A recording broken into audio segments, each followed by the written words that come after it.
నమస్తే, welcome to Aadya TV. AP assembly ఎన్నికల్లో కీలకమైన నామినేషన్ల పర్వం ముగిసింది. ఎన్నికలకు కొద్ది రోజులే సమయం ఉండడంతో అందరి దృష్టి పార్టీలు విడుదల చేసే మేనిఫెస్టోలపైనే కేంద్రీకృతమైంది.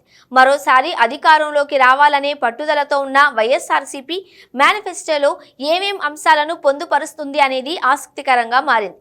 ఇప్పటికే అమలు చేస్తోన్న అమ్మఒడి, ఆరోగ్యశ్రీ, రైతు భరోసా లాంటి పథకాలను రెండోసారి కూడా వైఎస్ఆర్సీపీ కొనసాగించే అవకాశం ఉంది.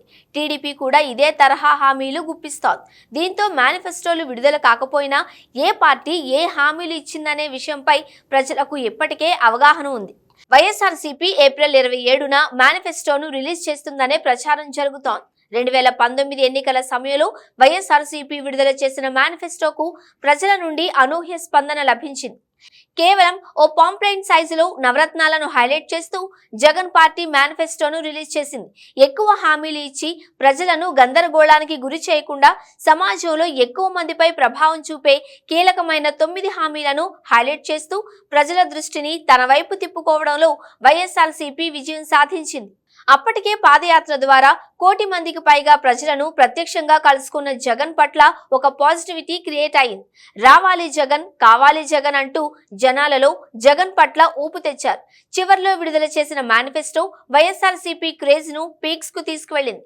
అదిరిపోయే క్లైమాక్స్ పడితే సినిమా హిట్ నుంచి సూపర్ హిట్ అయినట్టు. వైఎస్ఆర్సీపీ ఘన విజయానికి మేనిఫెస్టో కూడా ఓ కారణమైంది.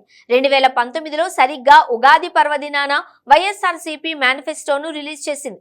గత మేనిఫెస్టోలో పొందుపరిచిన ఎన్ని హామీలను వైఎస్ఆర్ కాంగ్రెస్ పార్టీ అమలు చేసింది, ఎన్ని హామీలను అమలు చేయలేకపోయింది అనే విషయాలను పక్కన పెడితే వందల కొద్ది హామీలను మేనిఫెస్టోలో పొందుపరిచి ప్రజలను గందరగోళానికి గురి చేయకుండా జనం గుర్తించుకోవడానికి వీలుగా ప్రభావవంతమైన ఓటర్లను తమ వైపు తిప్పుకోగల హామీలనే ఆ పార్టీ మేనిఫెస్టోలో పొందుపరిచింది.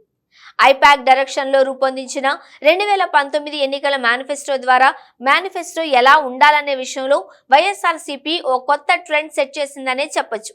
ఇప్పుడు కూడా అధికార పార్టీ అదే ట్రెండ్ ను ఫాలో అయ్యే అవకాశం ఉంది.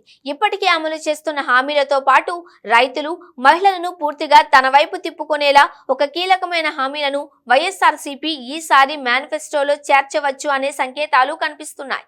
అలాగే బీసీలను తమ వైపు తిప్పుకోవడానికి పనికొచ్చే హామీలను కూడా అధికార పార్టీ మేనిఫెస్టోలో చేర్చే అవకాశం ఉంది.